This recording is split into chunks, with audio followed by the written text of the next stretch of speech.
안녕하십니까. 오늘은 제 30회 키리 산악 세미나를 하는 날입니다. 뭐 가을바람이 상당히 이제 불고 그죠? 날씨가 좋아져서 우리 세미나 하기도 굉장히 좋아진 것 같습니다. 오늘 오프라인 이 현장에도 많이 오셨고요. 온라인에도 많이 오셨을 것으로 기대합니다. 오늘 주제는 보험 청구권 신탁 활용과 법적 대책으로 신영정권의 오영표 본부장님, 변호사이신 본부장님 전문가께서 한 30분 정도 발제해 주실 거고요. 발제가 끝나고 나면 차례대로 말씀드리면 생명보험협회 김홍중 상무님, 첫 번째 토론 부탁드리고 두 번째 미래에셋생명의 박성철 팀장님, 세 번째 법무부인 가운의 배정식 본부장님, 마지막으로 보험연구원 임준 연구위원님이 약 15분 정도 각각 토론해 주시면 좋겠습니다. 줌에서 혹시 질의 있거나 어떤 뭐 구체적인 사안이 있으시면 소속 말씀해 주시고 질문 올려주시면 제가 전달하도록 하겠습니다. 자, 뭐 다른 딜레이 없이 바로 오영표 본부장님의 발제 내용 듣도록 하겠습니다. 예, 안녕하십니까. 신정권의 오영표 변호사인데요. 보험 청구권 신탁 가지고 주제로 이제 발표를 하게 돼서 상당히 영광으로 생각하고, 특히 보험연구원에는 보험 전문가분들이 많이 계셔가지고 혹시 제가 보험을 몰라서 실수하더라도 용서를 구하고요, 미리. 저는 사실 그 현대라이프 생명보험, 지금은 푸른라이프로 바뀐 데서 한 1년 3개월 정도 근무를 했습니다. 사내 변호사로 근무를 해서 사실 보험에 관심이 많았고, 제가 신탁 논문을 쓸 때도 신탁 공부하면 항상 보험과 구조가 유사한 측면이 있어가지고 상당히 도움이 많이 됐고, 오늘 주제도 사실 이제 이 보험과 신탁이 각각이 어려운 법리인데 그걸 결합시킨다라고 하면 더 어려운 또 법률적인 쟁점이 있는데, 오늘은 가급적이면 너무 디테일한 법률적인 이론보다는 우리가 허용해야 되느냐, 허용한다면 어떤 구조까지 허용할 거고, 하게 되면 실무상 어떻게 우리가 준비를 해야 되느냐, 그 논의를 좀 이어가도록 하겠습니다. 시간이 없는 관계로 바로 본론으로 들어가도록 하겠습니다. 이거 어, 예, 그 생명보험 청구권의 의의라고 뭐 간단하게 설명을 드리면, 사실 생명보험은 사실 진짜 소중한 계약 구조이고요. 신탁 못지않게 소중한 구조이고, 위험의 인수라는 거는 사실 보험밖에 사실 없는 거죠. 순수한 의미에서. 그래서 위험의 인수라는 생명보험의 순기능이 있는데, 이제 그 실무를 하다 보면 이 생명보험은 사실 보험금이 나오는 시점에는 부모님이 안 계실 때 나온단 말이에요. 그럼 이 나온 보험금이 제대로 관리가 될 것이냐. 요게 이제 문제가 됐어서 실제 사례도 보험금이 지급된데 부모님 두 분 다 안 계세요. 그 지급된 걸 할아버지가 관리하면서 사실 이게 할아버지 본인 돈인 것처럼 이렇게 서부리는 경우가 왕왕 생기게 됩니다. 그래서 신탁을 결합시켜서 생명보험의 피보험자가 사망 이후에 나오는 보험금을 안전하게 관리를 하자. 이 두 가지가 결합이 된 것이 바로 생명보험금 청구권 신탁이라고 표현을 하고요. 어, 이게 어떤 의미가 있느냐라고 하면, 사실 이 생명보험 청구권 신탁은 보험 단계와 신탁 단계 두 가지로 명확하게 구분이 되어 있죠. 이 두 개가 중첩적으로 존재하지는 않습니다. 물론 계약은 중첩되지만 실질적으로 1단계 보험 사고 전까지는 신탁이 있긴 하지만 신탁 재산이 청구권 형태로 들어와 있고 실제 자금이 안 들어와 있는 구조인 거죠. 그래서 두 개는 절대로 시간적으로 중첩되지 않는다, 이렇게 보시면 될 것 같고요. 계약자는 이제 구조에 따라서 뭐 고객이 될 수도 있고 아니면 신탁회사가 될 수도 있는데, 검토해 본 결과 신탁회사가 계약자가 되는 경우는 조금 더 보험 청구권이 발전한 시점에 되고, 실제 계약자가 신탁의 위탁자가 되는 경우를 오늘 주로 좀 논의를 하게 되고, 보험 사고가 일어나게 되면 보험금을 보험사가 신탁회사로 입금을 하는데, 이 신탁회사는 신탁은 사실 고유 계정에서 돈을 받는 게 아닙니다. 이거는 수익자를 위해서 신탁 계정에서 재산을 관리하고 신탁 계약을 체결하신 분이 설계한 대로 자금이 집행이 되는데, 신탁을 왜 쓰느냐라고 하면 보험금이 한꺼번에 지급돼서 소실될 위험을 없앤다. 그거죠. 그래서 매월 얼마씩 주라. 아니면 생활비, 학비를 주라. 아니면 뭐 결혼했을 때 얼마 주라. 이런 식의 다양한 조건들을 신탁 수익권으로 설계할 수가 있죠. 그게 이제 신탁에 필요한 이유가 되겠고요. 그래서 보험 계약의 보험 수익자를 신탁의 수익자로 치환하는 기능이다. 이게 이제 보험 청구 신탁이라고 보시면 되겠습니다. 여기다가 사후 재산 관리 기능이 탑재되어 있다. 이렇게 보게 되면 결국은 보험에서 일어나는 모든 문제점을 신탁으로 해결할 수 있다. 이렇게 이해하시면 될 것 같고요. 어떤 경우에 필요하냐? 대표적으로 미성년 자녀가 이제 결국은 보험 계약의 수익자인 경우를 가정해서 재산 관련이 없는 시점에 부모님들이 돌아가셔서 결국은 이제 이 보험금이 지급됐을 때 이 제대로 관리할 수 있을 것이냐? 이게 이제 큰 많은 이제 필요성이 있는 거고요. 그래서 후견 제도가 우리나라에 있지만 후견 제도의 가장 큰 맹점은 후견인이 쉽게 얘기하면 이게 돌인지 피후견인 돌인지 헷갈릴 경우가 많다는 거죠. 그래서 이제 이 피후견을 위해서 잘 쓰면 좋은데 그게 안 될 경우가 많다. 그럼 결국 이제 신탁에 넣고 후견에 필요한 돈만 인출해서 쓸 수 있도록 해주자. 그거죠. 똑같이 대입시켜 보면 뭐 성년이나 하더라도 장애인 자녀가 있다라고 하시는 분들은 보험금이 지급되면 뭐하냐 이거죠. 이 장애인 자녀가 재산 권리가 없으면 결국 이게 엉뚱한 데 확으로 사용될 수 있기 때문에 성년 후견 제도 보완 장치로 신탁을 활용하면 된다. 경우에 따라서는 고령자를 위한 재산 관리도 가능하겠죠. 부모님들 내가 혹시나 문제가 생겼을 때 내가 부양하고 있는 부모님들이 제대로 재산 관리 능력이 떨어질 수 있다라고 하면 신탁을 활용해서 갈 수 있다 이렇게 보고요. 그 다음에 또 신탁의 다양한 기능 중에 수익자 연속 기능. 이런 이제 배우자, 자녀, 손자녀 순차적으로 수익자를 지정함으로써 상속 설계가 가능하다. 그리고 아까 말씀드린 것처럼 가치 상속이 가능하도록 인센티브 조건을 또 보험 청구 신탁하면서 신탁 조건에 넣어놓을 수가 있습니다. 결혼, 출산, 학위, 직장 생활 등. 그래서 이런 장치들. 그럼 경우에 따라서는 절세 전략도 한번 활용해 볼 수가 있다. 미국식 모델의 보험 청구 신탁을 활용해서 상속 과표에서 뺄 수 있는 장치도 장기적으로 보면 도입하면 좋겠다. 그런 내용이고요.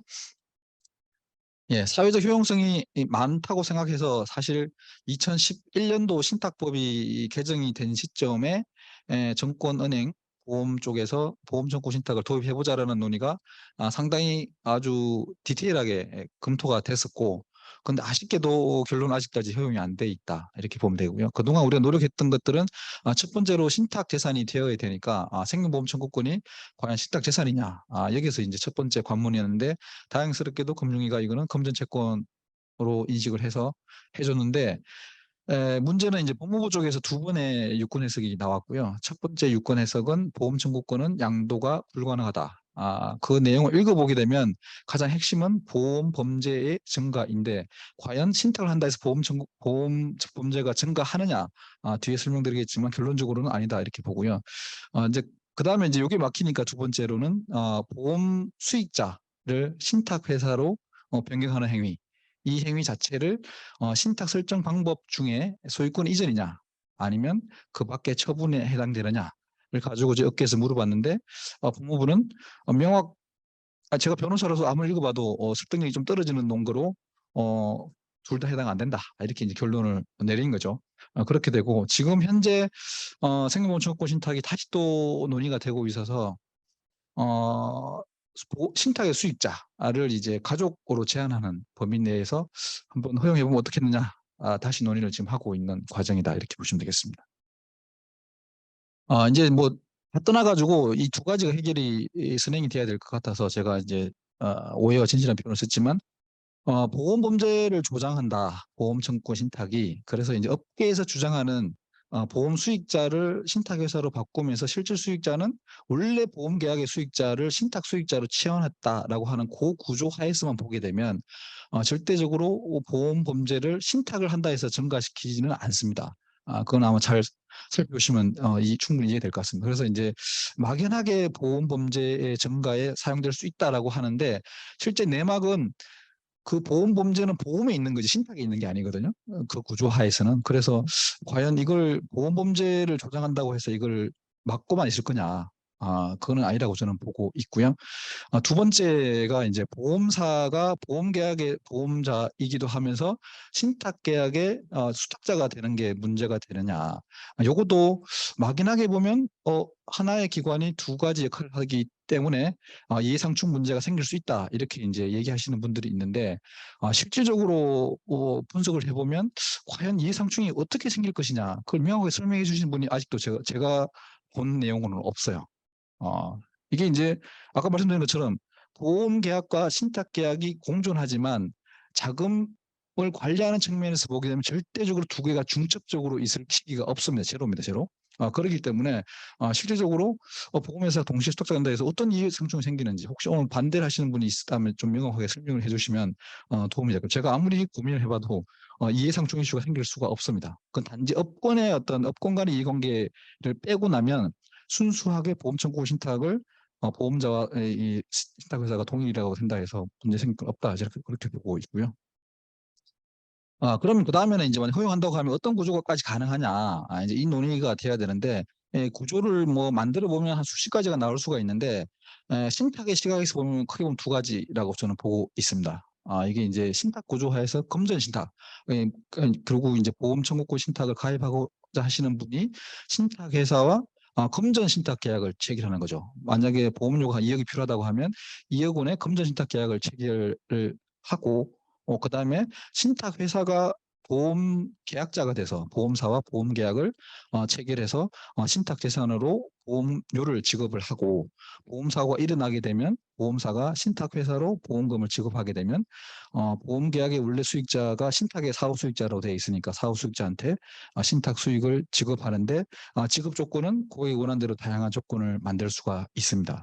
그래서 이 구조가 이제 하나의 이게 이제 저는 뭐 수탁자 보험 계약형 뭐 이렇게 만약에 이름을 붙이자면 그런 게 될 수 있을 것 같고요. 경우에 따라서는 보험 계약 자체를 신탁 회사가 양수받는 구조도 뭐 불가능할 것 같지는 않은데 그런 구조가 하나가 나올 수가 있습니다. 그래서 이걸 가지고 이제 논의를 과거에도 많이 해왔는데 결과적으로는 안 된다 해서 이제 생명보험 계약을 수탁계산으로 할 수 있느냐. 보험 계약은 계약상의 지위이라서 결국은 이제 신탁 계약을 하기는 좀 어렵다고 이제 현행법상으로 보이고요. 그 다음에는 이제 그 생명보험 청구권을 신탁 회사로 이전할 수 있느냐. 요게 이제 되고 좀 더 논의를 확장하자면 보험증권이 유가증권성이 있느냐. 근데 우리나라는 보험증권은 예외적인 경우 빼고는 유가증권성이 없는 증권증권이란 말이죠. 그래서 이제 보험증권으로 수탁 가능하다 할 수 없다 이렇게 되고 신탁회사가 보험계약을 체결 주체가 될 수 있느냐. 이거는 좀 더 어려운 문제인 것 같습니다.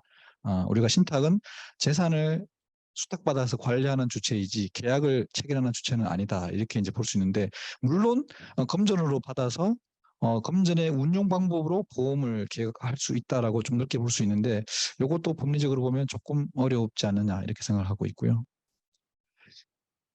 네, 그래서 이제 법무부 유권 해석을 좀 살펴보도록 하겠는데 생명보험에서 이제 보험 사고 발생 전에 보험 수익자가 신탁 회사로 이렇게 보험 청구권을 양도하는 것이 가능하냐? 근데 결론적으로는 안 된다는 게 이제 이 법무부의 해석입니다. 그래서 이제 이게 뭐 양도 주체를 결과적으로 봤을 때는 보험 수익자를 지정 변경 권한을 이 보험 계약자에 있기 때문에 보험 계약자가 양도 주체로 본다. 이거는 약간 청구권 시각에서 보면 조금 아니죠. 채권이 이미 수익자한테로 지정돼 있기 때문에. 근데 보험 계약의 구조를 보면 이게 맞는 것 같기도 하고 사실은 이 해석들이 보면 뭔가 느낌 있게 딱 논리적으로 와닿지는 않습니다. 취지는 대략적으로 알겠는데 이제 그런 문제가 있고요.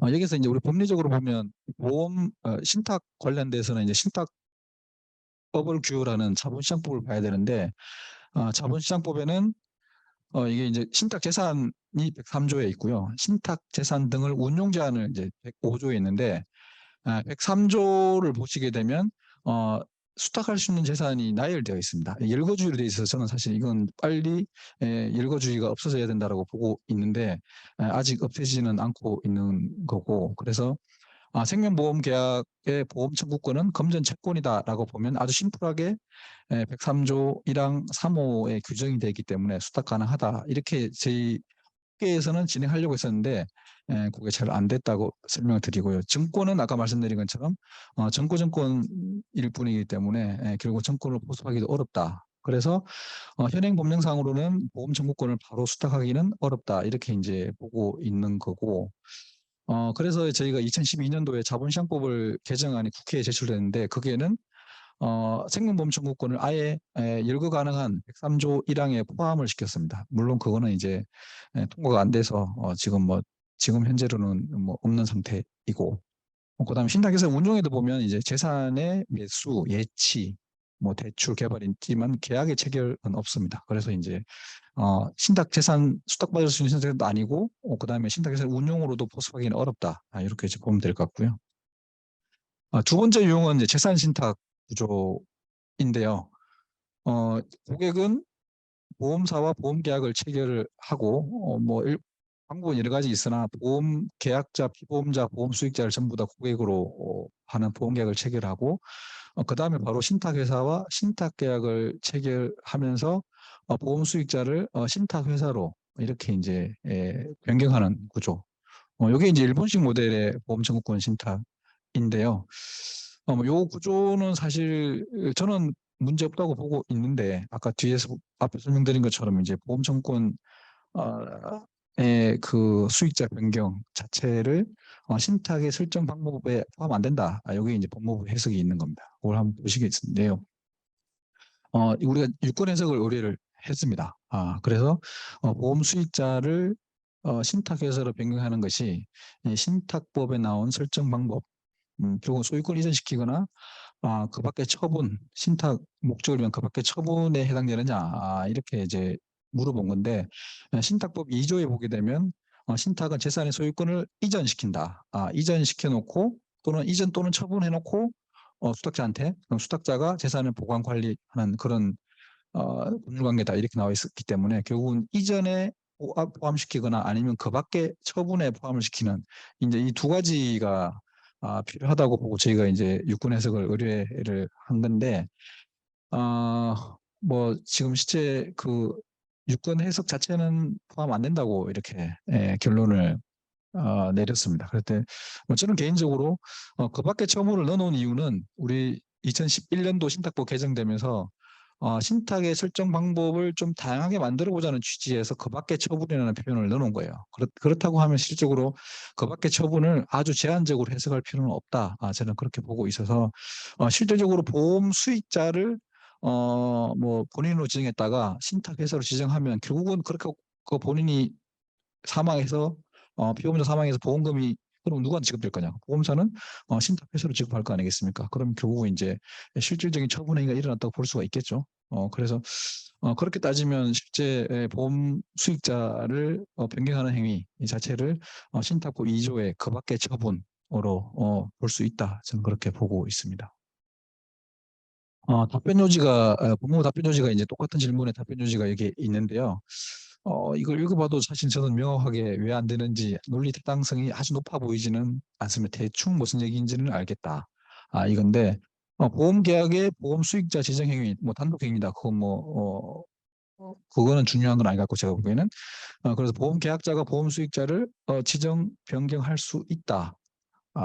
이것도 틀린 말은 아니죠. 그런데 신탁 계약을 하면서 보험 수익자를 신탁회사의 통지 승낙을 받지 않고는 변경하지 않겠다. 예를 들면 뭐 그런 걸 넣어놓게 되면 보험 수익자가 확정이 되는 구조가 될 수 있겠죠. 그래서 뭐 이런 걸 쭉 들어보면 왜 이 처분 행위에 해당 안 되는지를 조금 이해하기는 어려운 내용입니다. 자세한 내용은 아마 각자 읽어보시면 될 것 같고요. 그래서 저희가 이제 업계에서는 새로운 방법을 좀 찾아보자. 이렇게 해서 새로운 방법을 몇 가지를 찾아봤는데, 첫 번째로는 보험 청구 신탁이 아니고 보험 사고가 일어나면 보험금을 신탁 계좌로 지정된 신탁 계좌로 보험금을 보험사가 지급을 해주는 구조가 되겠죠. 그렇고 신탁 계좌는 신탁 계약의 고객이 신탁 계약을 체결하면서 각종 신탁 수익 지급 조건들을 정해 놓습니다. 이렇게 정해 놓게 되면 일견 보기에는 보험 청구 신탁과 유사한 효력을 나타낼 수가 있겠죠.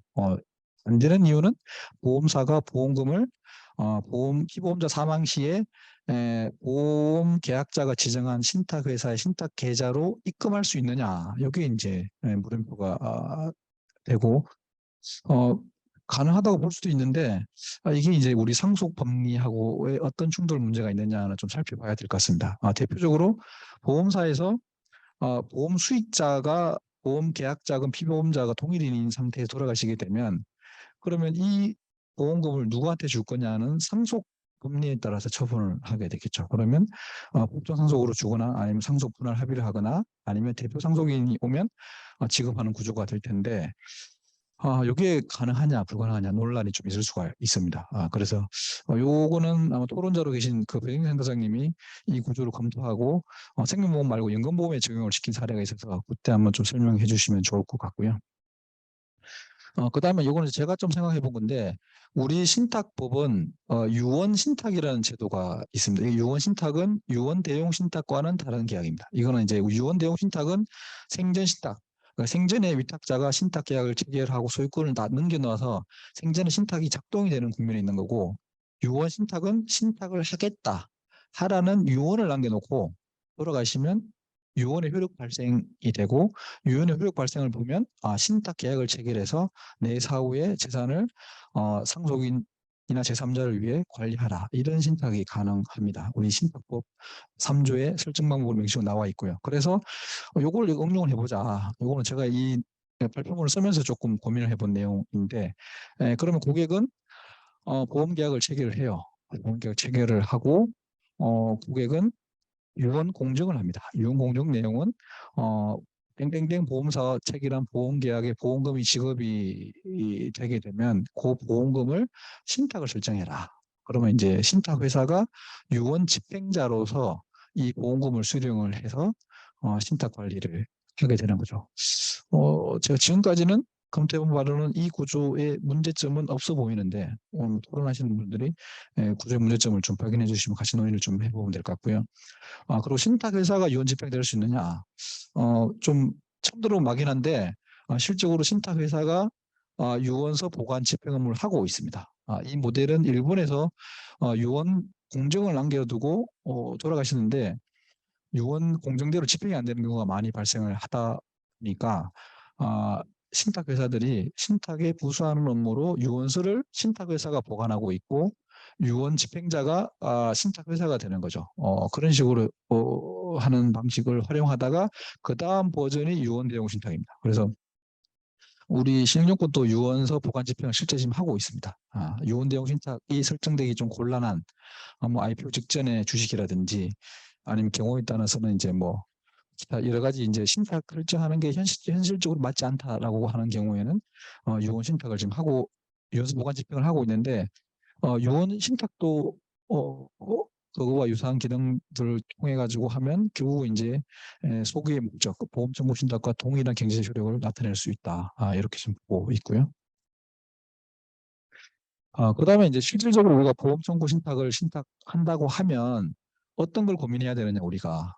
그래서 이제 1단계로는 아까 말씀드린 것처럼 보험 수익자를 신탁회사로 변경하는 구조의 보험 청구 신탁을 도입한다고 가정을 했을 때 보험 계약과 신탁 계약을 적절한 표현이 없어서 싱크로나이징이라고 표현했는데 일치를 시켜놓는 거죠 계속. 그래서 이제 살펴보면 뭐 보험 계약자, 피보험자, 보험 수익자, 보험 수익자는 신탁회사로 변경이 될 거고 보험 유형은 좀 제한적으로 활용을 하고 해지 변경, 그다음에 보험 수익자 변경, 보험 약관의 변경, 보험 사고의 발생을 전부 다 보험사가 해당 신탁회사로 통지하는 협의 내지 통지를 하는 그런 이제 의무 사항들이 보험 계약에 들어가 있어야 되겠죠.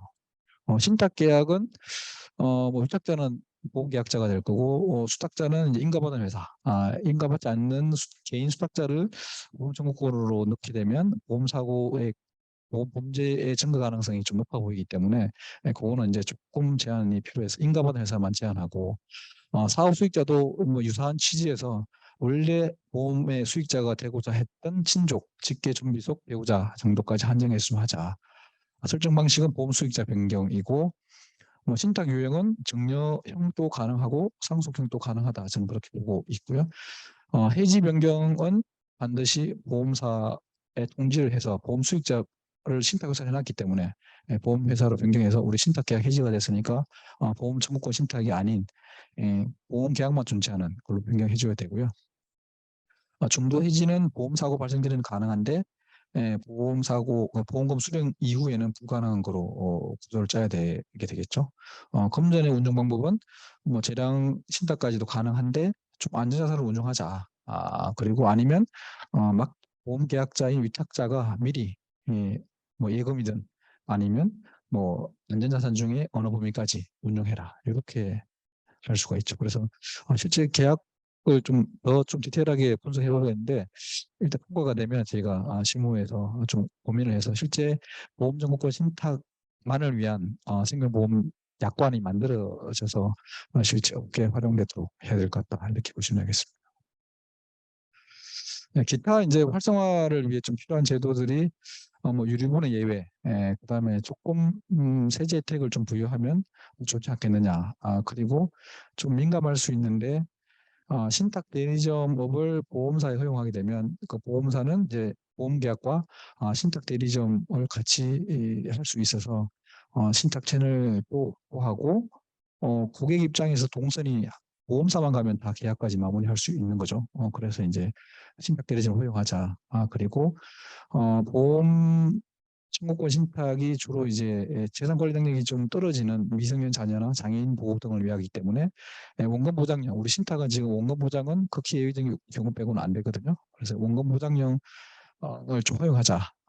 뭐 금액 한도를 정하든 해서 하자라는 거고 장기적으로 보게 되면 금전 신탁형 결국 이제 신탁 회사가 보험 계약을 체결하거나 적극적으로 보험 계약자의 지위를 인수받는 그런 구조도 정기적으로 좀 허용하자.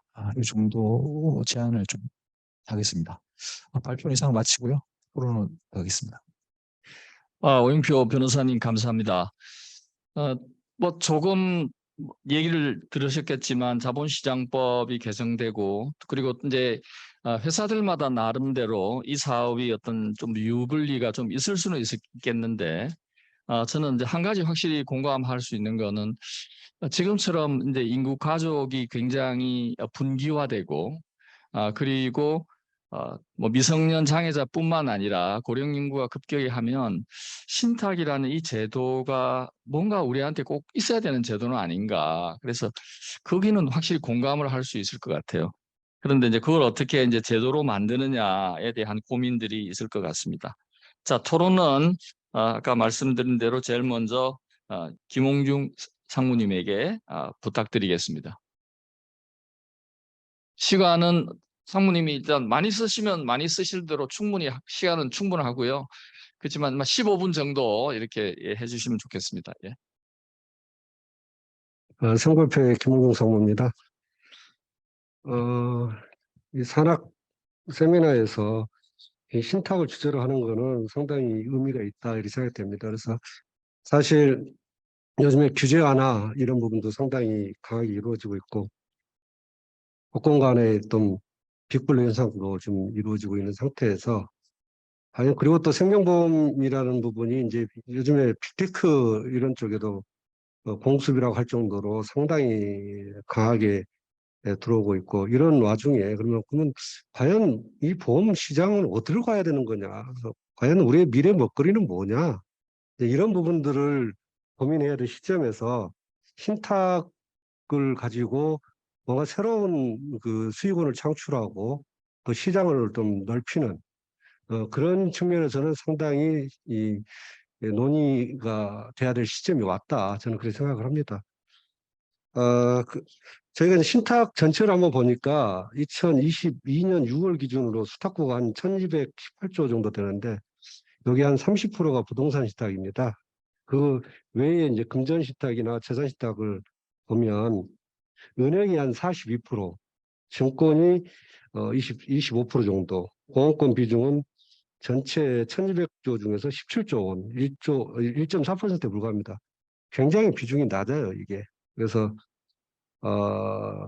저희가 고민하는 거는 이렇게 청구권 신탁이 됐든 신탁을 좀 넓혀서 산업의 어떤 뭐랄까 좀 그런 부분도 활력을 좀 제공하면서 좀 뭔가 비즈니스가 좀 창출이 돼야 되는데 과연 이게 이제 새롭게 이렇게 열리면 그러면 선거사가 과연 이 부분은 정말 제대로 할 수 있는 건가?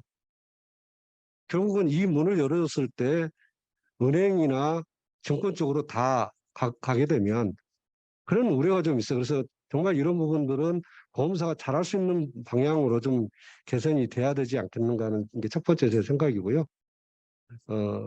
두 번째는 지금 다양한 신탁 방법에 대해서 또 이야기가 제안을 해주셨는데 크게 보면 우리가 이제 뭐 일본식이냐 미국식이냐 이 두 가지로 나누는 것 같습니다. 제가 잘 모르지만 그래서 일본식 같은 경우는 보험 계약자하고 이, 보험에 대한 그 보험 계약자하고 이게 그 어떻게 보면 저희들 보면 여기 페이지로 보면 처음에 설명하신 거는 제가 볼 때는 미국식 같아요. 이거 지금 그 7페이지에 보면 고객하고 신탁회사가 신탁계약을 맺고 보험사하고 신탁에서 보험계약을 맺는 이게 아마 이제 미국식에 좀 가까워 보이고요. 미국식인 것 같고요. 그 다음에 11페이지에 보면 아까 발표자께서도 이제 일본식이라고 말씀하셨는데 고객하고 신탁회사는 신탁계약을 맺고 고객이 보험사하고 또 이 보험계약을 맺는 이런 형태로 보면 아마 일본식 구조이지 않겠는가 이렇게 판단이 되는데요. 만약에 이런 방식도 만약에 미국식이냐 일본식이냐 이 부분이 왜 좀 차이가 있냐면은 저희는 미국이나 일본하고 달리 방카슈랑스 규제라는 부분이 좀 있습니다. 그래서 금융기관에서 이제 보험상품을 판매하는 게 이제 방카슈랑스인데 미국식 방식으로 만약에 신탁회사가 보험사와 계약 체결을 하게 되면 신탁회사에서 종신보험을 가입시켜서 신탁으로 이제 할 수가 있는 부분이 있고 그렇게 되면 지금 현재 저희 전체적인 금융기관 보험들점에 대한 독과점이라든지 이런 불공정 행위를 좀 막기 위해서 하는 방카슈랑스 그 규제 부분을 좀 우회해서 이 종신보험도 판매가 가능하고 우리 보장보험 지금 판매가 안 되는데 종신보험도 판매가 되고 또 25% 룰도 이렇게 무력화시키는 그런 계약 형태가 될 수가 있고 일본식이라고 한다면 이번은 아마 방카슈랑스 규제를 좀 우회하기는 좀 쉽지는 않아 보여요. 물론 다른 방법도 예를 들면 뭐 고객이 왔는데 은행에서 종신보험 가입을 못 시키니 뭐 예를 들면 계열사 지주회사인 다른 생명보험회사에 가서 종신보험을 가입하고 와라. 그렇게 해서 이제 신탁계약으로 체결하는 그렇게 했을 때는 뭐 계열사에 좀 유리하게 해주는 그런 부분들도 있을 수 있겠지만 아무튼 이제 그래서 이런 이 구조를 어떻게 갈 거냐. 물론 말씀하셨듯이 이 법적인 문제가 있기 때문에 이제 이렇게 청구권 유언 신탁이라든지 이런 방식으로 가자 했을 때는 제가 볼 때는 직접적으로 방카슈랑스 규제를 좀 우회할 가능성 좀 낮아 보인다. 제 개인적으로는. 다만 이제 제가 예상하지 못한 그런 부분이 있을지 모르겠지만 그런 부분은 좀 낮아 보이는 것 같습니다.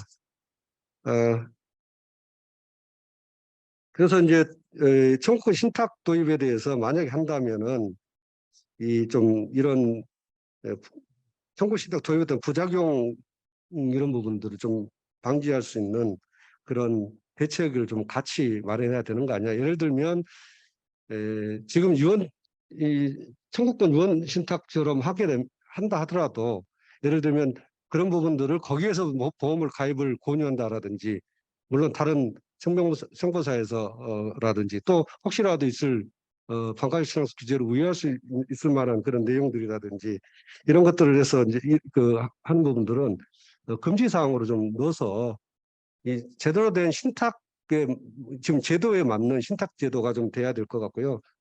두 번째는 저는 좀 왜 그러면 아까 말씀대로 우리가 한 1.4%밖에 안 되느냐 이 신탁 시장에서 제대로 할 수 없느냐 저는 이제 이렇게 봤습니다. 첫째는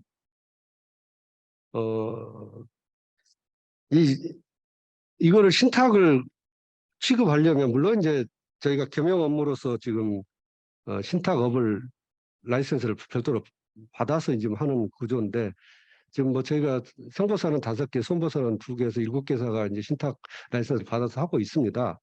근데 문제는 은행하고 보험이 다른 게 은행은 고객이 점포를 찾아가서 뭔가 상품을 가입하고 하는 그런 그런 구조로 돼 있고, 보험은 거꾸로 이 설계사라든가 채널이 고객을 찾아가는 구조거든요.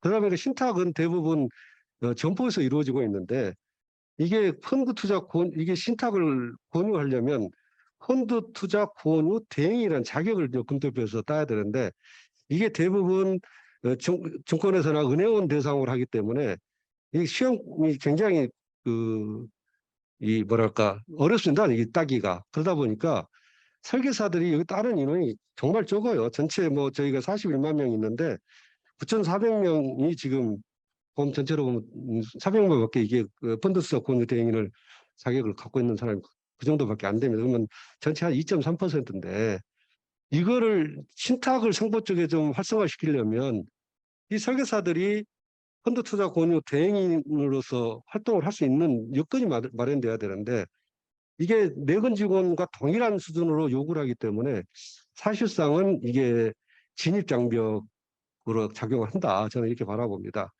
근데 일본 같은 경우는 이거는 단순 소개로 보고 펀드에 이런 자격을 요구를 하지 않습니다. 그러니까 설계사가 투자를 권유할 수 있고 다 이렇게 하고 있습니다. 그러다 보니까 일본은 어느 정도 지금 좀 활성화되고 있는 것 같은데, 제가 이게 이름 자체가 펀드 투자 권유 대행인이에요. 펀드 투자를 권유하는 것도 아니고 대행인입니다. 이게 이름 자체도 굉장히 이 자격 이름도 이게 모호합니다. 뭐를 대행하는 건지 솔직히 제가 잘 모르겠어요. 권유인도 아니고 대행인도 거기다 대행인까지 붙여가지고 이렇게 돼 있는데, 결국은 제가 유추해석해 보면 은행이나 이런 펀드 투자를 권유할 수 있는 이런 부분이거든요. 거기에다가 플러스해서 신탁도 좀 권유할 수 있게끔 이렇게 한 부분인데, 그러면 지금 저희 보험업계도 보면 사실 이제 설계사람분들이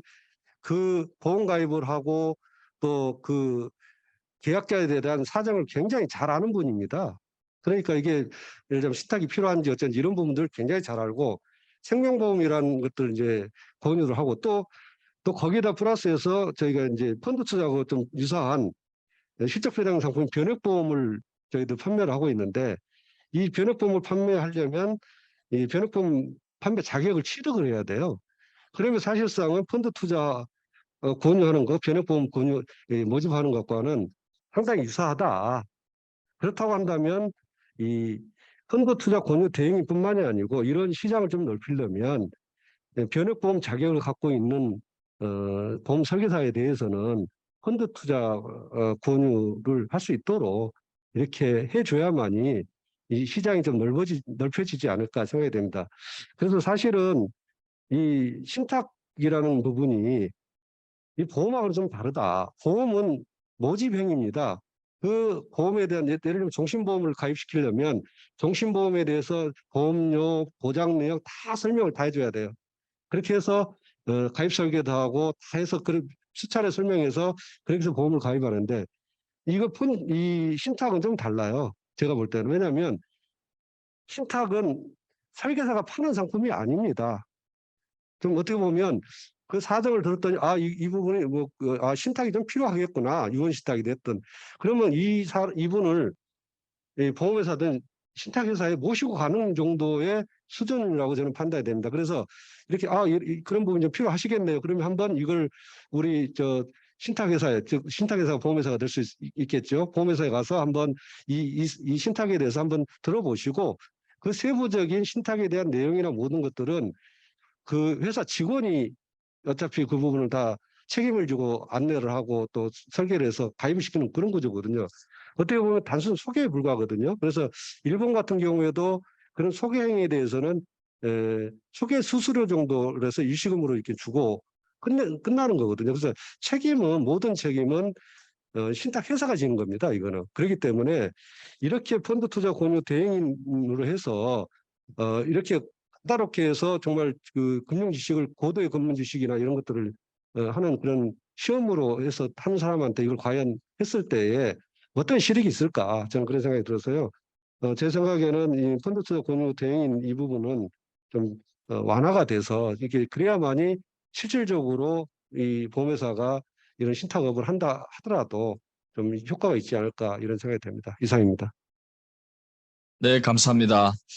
김홍중 상무님 말씀에 뭐 전체적인 톤, 제가 잘 읽지는 못했지만 그래도 필요한 것 아니냐라는 말씀은 있으신 것 같고, 물론 업계 내부에서 개별 회사에 대한 내용은 알 수 없습니다만, 그럼에도 불구하고 실제로 이제 보험사가 지금 신탁 업무의 비중은 극도로 지금 낮고, 그런 데는 문제가 이 판매 인력에 대한 조금 적극적으로 이런 신탁 업무를 할 수 있도록 또는 소개를 할 수 있는 어떤 제도 개선이 있어야 되는 것 아니냐, 이런 말씀을 해주셨습니다.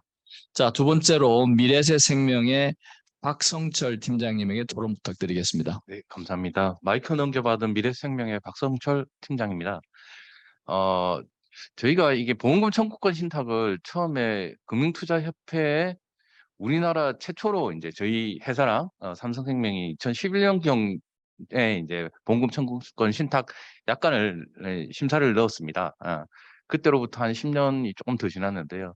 좀 감회가 새롭습니다. 지금 생명보험협회 이제 김홍중 상무님께서 이제 보험사업 발전 측면에서 이제 생명보험 신탁을 어떻게 활용해야 되냐, 이렇게 뭐 FC들한테 설계사들한테 이런 식으로 제도가 허용됐으면 좋겠다, 이런 좋은 말씀 많이 해주셨는데요. 저희는 그렇게 생각했습니다. 처음에 보험회사의 신탁이 열렸지만 퇴직연금 외에는 그러니까 금융상품을 편입해서 운용하는 형태나 아니면 이제 은행처럼 금전채권이나 뭐 이렇게 부동산을 넣어서 유동하는 형태의 신탁을 잔고로 많이 늘려갈 수 없는 구조였기 때문에 보험회사가 지금 잔고 측면에서 상당히 열악합니다. 예. 그래서 저희가 이제 가만히 생각해 보니까 보험회사만이 잘할 수 있는 게 이거다, 보험금 청구권 신탁이라고 생각을 했고요. 그래서 이제 약관을 넣었는데, 그때 이제 어떤 취지로 좀 생각을 했었냐면, 이거를 어떻게 보면 이제 사실 진주도 흙 속에 묻혀져 있으면 그 가치를 모르지 않습니까? 그동안 저희가 보험금 청구권 신탁을 단지 이제 방카슈랑스의 우회적인 제도다, 아니면 이제 기존은 보험계약을 많이 갖고 있는 보험회사 측면에서는 오히려 여기 은행이나 다른 타업권을 열어주면 손해일 것이다, 그런 생각을 많이 했었어요. 근데 그거를 이제 저희가 좀 부식시키기 위해서 다양하게 이제 의견을 개진을 했었고요. 그때마다 저희가 주장했던 게 그겁니다. 어떤 제도든 게임 룰을 어떻게 만드냐가 사실 이 사업의 관건이다, 그렇게 생각을 했고요. 이제 사실 이제 실질적으로 들어가면 뭐 보험회사가 이제 수탁자 계약형이나 위탁자 계약형에서 이제 보험회사가 수탁자가 될 때 어떤 자기거래나 이해상충 이슈가 생기냐, 이런 부분을 논하기에 앞서서 저는 이제 처음에 약관을 넣었을 때 이런 생각도 해봤습니다. 아예 이게 보험계약을 처음에 신규 계약할 때 청약서에 신탁 계약이 특약으로 들어가면 어떨까? 또 하나의 서비스가 되는 거죠.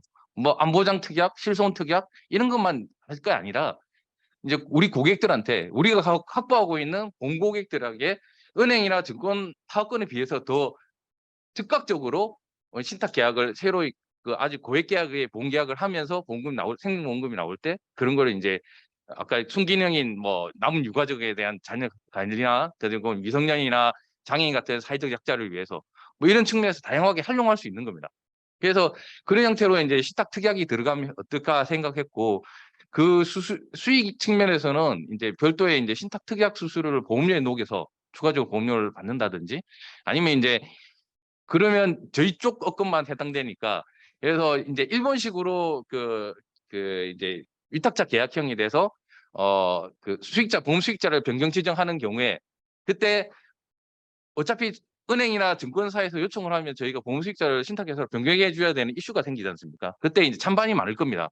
근데 이거를 일종의 이제 지금 일본 중앙미쓰이랑 프루덴셜에서 한 계약도 그러는데요. 최초에 신탁 설정할 때 설정 수수료가 5만 원 정도 있습니다.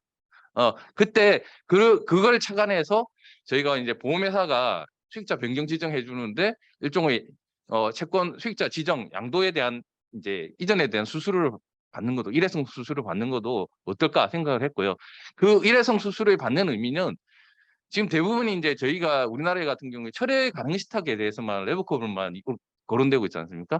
그래서 사실 이 irrevocable 그러니까 처리 불변경에 대해서 조금 말씀을 드리면 뭐 발제자께서 잠깐 얘기를 하셨지만 이제 미국 같은 경우에는 ILIT로 가입을 하게 되면 그 부분을 아예 상속으로 안 보고 증여로 봐서 증여세 면제 한도까지는 증여세가 없어지고요.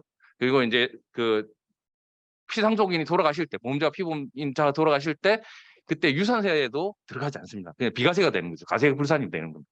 그런 형태로 이제 그러니까 철회 불변경 신탁 구조를 만드는데요. 아까 말씀드린 것처럼 보험사가 보험 수익자를 변경 지정해 줄 때 어떤 그 수익자로부터 보험 계약자로부터 수익자를 불변경에 대한 하객을 받거나 그런 형태로 하면 충분히 이제 우리나라에서 철회 불변경에 대한 어떤 영역을 하나 만드는 거죠. 그 영역이 만들어지면 나중에 이게 이제 가세당국의 입장에서 이게 뭐 상속세나 이런 부분에 대해서 문제가 될지 이런 거는 뭐 법리적으로 따져봐야 될 거고요. 하지만 그런 부분을 충분히 주장할 수 있고 미국 같은 경우에는 유산세 면제되는 거랑 프로베이트 프로세스를 거치지 않는 그 두 가지 목적으로 보험금 청구권 신탁이 엄청나게 많이 활용되어 있습니다. 모든 신탁 계약에 있어서 그러니까 자산 승계 측면에서 거론되는 모든 신탁 계약에 IRIT가 다 들어갑니다. 그런 그 측면에서는 보험회사의 그런 어떤 이제 보험금 청구 신탁의 사이즈를 엄청 늘릴 수 있다고 생각을 합니다. 그래서 그런 부분에 좀 많이 염두를 해주셨으면 좋겠고요. 처음에 이제 보험금 청구 신탁 약간 그 할 때 이제 그 결국에 안 됐던 이유가 이제 법무부의 질의해신 때문인데 대부분 요즘에 나오는 이제 논문이나 이런 거를 보면 이제 그 양도성에 대해서 그 이슈한 거는 조금 약간 그때 너무 그 법무부가 좀 좁게 해석하지 않았냐 그런 얘기를 많이 하거든요. 왜 그러냐면 그 당시에는 이제 그 미국의 그 생명보험 채권의 양도가 전매 제도와 같이 논란이 됐어요. 그러다 보니까 그 부분을 이제 우려를 하셨는데 뭐 발제자가 얘기하신 것처럼 그 부분은 전혀 뭐 의심할 사항은 없습니다. 뭐 예를 들어서 보험 수익자, 신탁 수익자의 범위를 아까 말씀하신 것처럼 직계 존속, 비속, 뭐 배우자 정도로 한정을 하면 그런 문제는 당연히 안 생길 거고요. 그렇게 했을 때 이제 앞으로 이제 만약에 저희가 이거 허용을 한다면 어떤 그 측면에서 이제 어떤 부분을 변경하고 뭐 법이 필요하신 법의 변경, 시행령이나 이제 뭐 신규칙 단에서 변경하면 어떤 식으로 변경해야 하면 좋을지 그런 부분도 좀 아이디어를 주셨으면 좋겠고요. 그리고 이제 제가 아까 이제 그 자기 거래에 대한 이해상충 체계에 대한 말씀을 드린다 했는데 실질적으로 일본 같은 경우에도 미국은 먼저 말씀드리면 보험증권에 대한 양도성도 당연히 인증되고요. 그리고 자기 거래에 대해서도 수익자가 승인하는 경우에 위탁자나 수익자의 동의와 신탁 행위로 정할 경우는 무조건 허용됩니다. 그리고 가까운 일본 같은 경우에도 그 신탁법이랑 업법 개정하면서 신탁법 개정 당시에 신탁법 31조와 업법 29조 2항에 보면 이제 그 미국과 똑같이 수익자 승인이 있거나 신탁 행위로 정한 경우도 있는데 또 하나 추가되는 경우는 뭐냐면 이게 이제 그 상속 행위에 관련된 되는 경우에 이 부분을 허용하도록 그렇게 규정하고 있습니다. 그래서 그런 부분을 좀 참조한다면 충분히 좋은 결과를 만들어낼 수 있을 것 같습니다. 여기 신탁법 31조 2항 3호에 보면 상속 기타 포괄 승계에 의해 신탁 재산에 속하는 재산의 권리가 고유 재산으로 귀속됐을 때는 허용한다라고 명시가 되어 있습니다. 그런 부분을 잘 활용을 하면 좋을 것 같고요. 그래서 이런 부분에서 조금 더 논의가 있었으면 좋겠습니다. 이상입니다. 네, 박승철 팀장님 감사합니다. 박 팀장님 굉장히 많이 고민하신 것 같고요. 중간에 그 말씀은 안 해주셨는데 그 신탁 계약을 특약으로 하는 거는 만들어서 금감원에 제출은 하셨습니까? 예, 저희가 약간 금융투자협회에 제출을 했고요. 아, 근데 심사팀에서 약간 심사를 하는 와중에 이제 보다시피 금융위에서 이제 금전채권에 해당한다는 해석과 그리고 예. 마지막으로 이제 이걸 심사 완료를 하려다 보니까 협회 부담이 됐을 거지 않습니까? 그래서 이제 법무부에 한번 질의를 해보자 해서 예, 그때 당시에 하나은행이 질의를 한 걸로 알고 있습니다. 예. 알겠습니다. 그래서 상당히 실무적으로 많이 고민했는데 우리나라에서 가장 많이 벤치마킹하는 지금 일본식 제도, 미국식 제도로 봐서 사실은 제도적으로는 문제가 없지 않느냐 이런 말씀의 요지가 있었던 것 같습니다. 자, 다음 토론은 세 번째 법무법인 가운에서 본부장님 배정식 본부장님께서 지금 온라인으로 나와 계십니다. 토론 부탁드리겠습니다.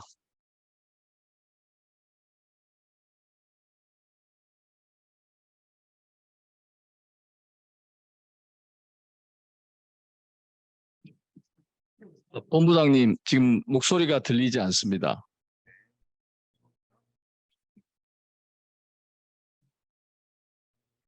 네, 혹시 소리 들리시나요? 예, 들립니다. 조금만 크게 해주시면 좋겠습니다.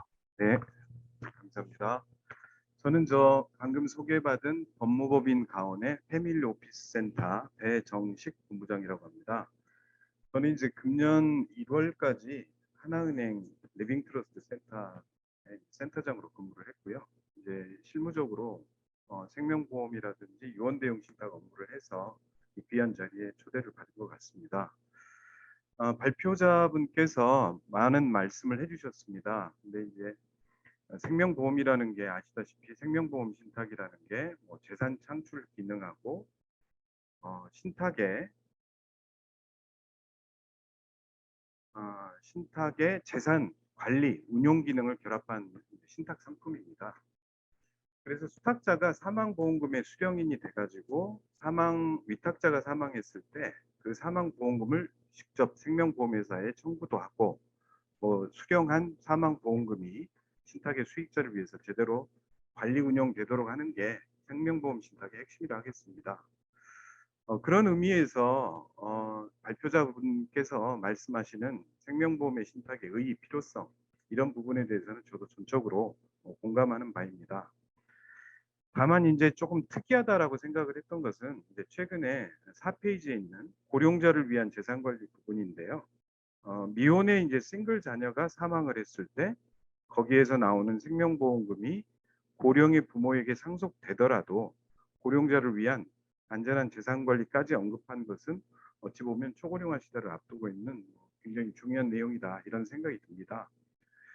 저는 이제 한 가지 이 법무부의 의견과 관련돼서 조금 궁금한 부분이 있습니다. 왜냐하면 발표자분께서도 최근에 금융위의 이제 제도 개선 TFT 멤버로 참여를 하고 계시는 걸로 알고 있습니다. 이미 발표를 하셨지만 2013년도에 이제 생명보험 신탁에 대한 여러 가지 법무부의 이제 그 해석이 있었기 때문에 발표자분은 법무부의 협조가 지금 굉장히 중요하다 이렇게 말씀을 해주셨습니다. 법무부에서 범죄 가능성에 대한 리스크 이런 부분에 대한 유권 해석 어려움은 조금 더 완화되겠지만 제가 판단하기에는 법무부가 실무적으로는 의미가 있겠다고 하지만 가족 한정으로 하는 수익자 허용 이런 이제 조건부의 해석에 대해서 부정적일 가능성이 있지 않을 건가. 오히려 이제 발표자분께서 법률 전문가시니까 이런 부분에 대한 한번 의견을 말씀을 해주신다면 실제로 보험업계에서 이 생명보험 신탁의 활성화하기를 바라는 많은 분들 입장에서 그 정책의 방향을 조금 생각해 볼 수 있지 않을까라고 의견을 여쭤봅니다. 두 번째는 생명보험 신탁 구조와 유형에 대해서 말씀을 좀 드려봅니다. 말씀해 주신 것처럼 생명보험 신탁의 이제 구성은 수탁자가 보험계약자가 되는 방법하고 위탁자가 보험계약자가 되는 방법 두 가지가 있을 겁니다. 수탁자가 보험계약자가 된다면 보험료의 지불 의무도 수탁자가 갖기 때문에 정말 수탁자에게 충분한 보험료 지불에 충분한 자금 수탁이 전제가 돼야 신탁 인수가 가능할 것입니다. 발표자분께서 두 가지 유형 구조에 대해서 잘 정리해 주셔서 도움이 많이 되었습니다만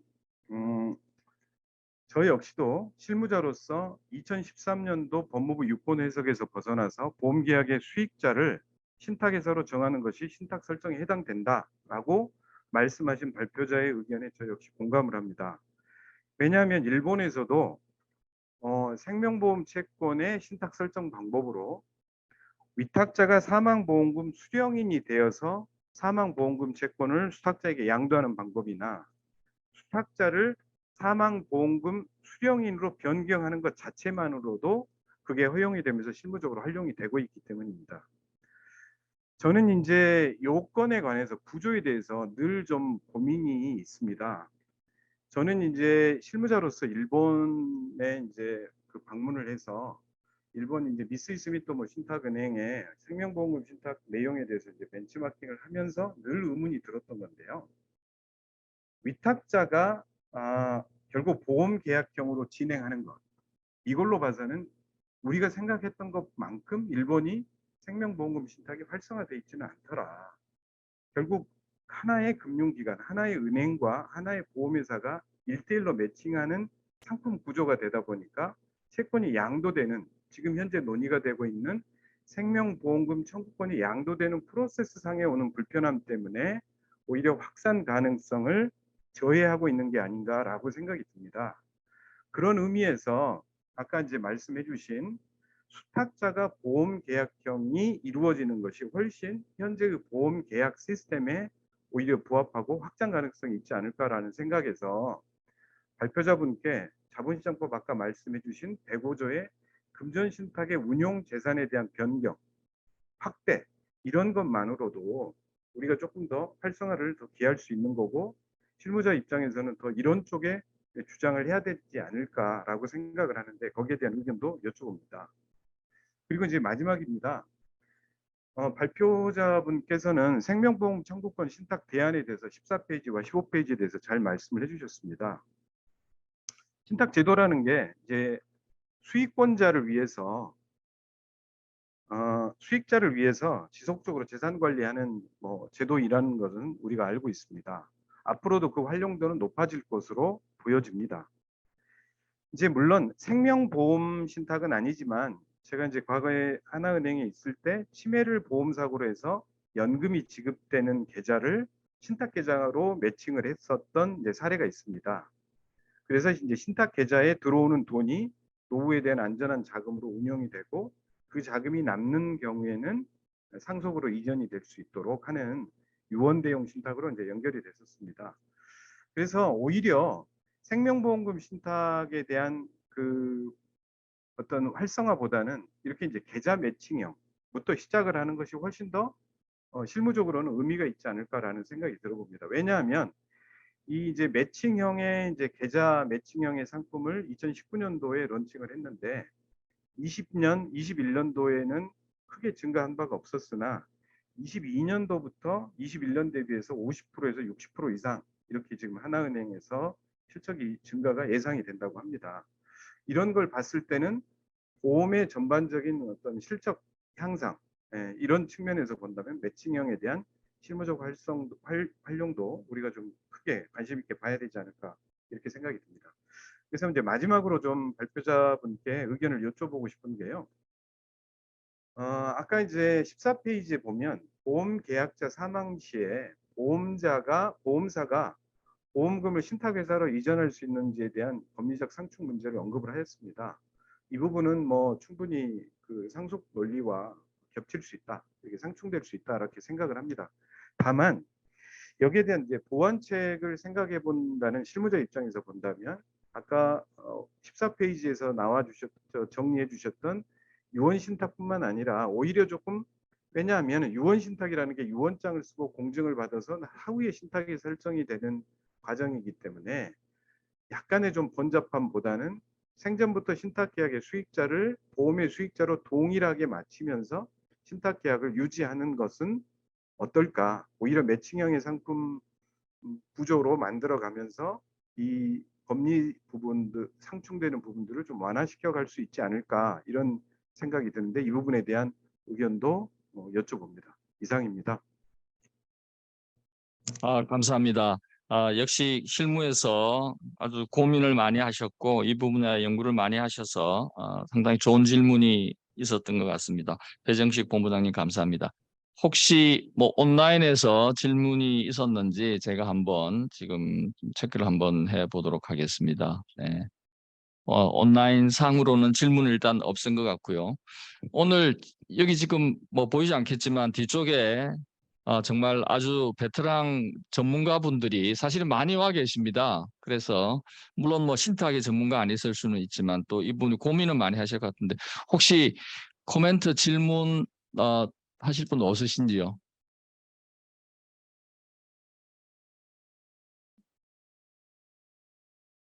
네.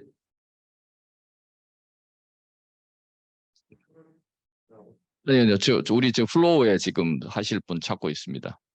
나중에 그러면 뭐 제가 일단 우리 발제자께서 응답하기 전에 제가 그냥 상식적인 질문, 상식적인 코멘트 내지는 한 말씀 드리면, 저는 법무부가 보험 범죄를 조장하기 때문에 어렵다라는 거는 전혀 동의할 수 없고요.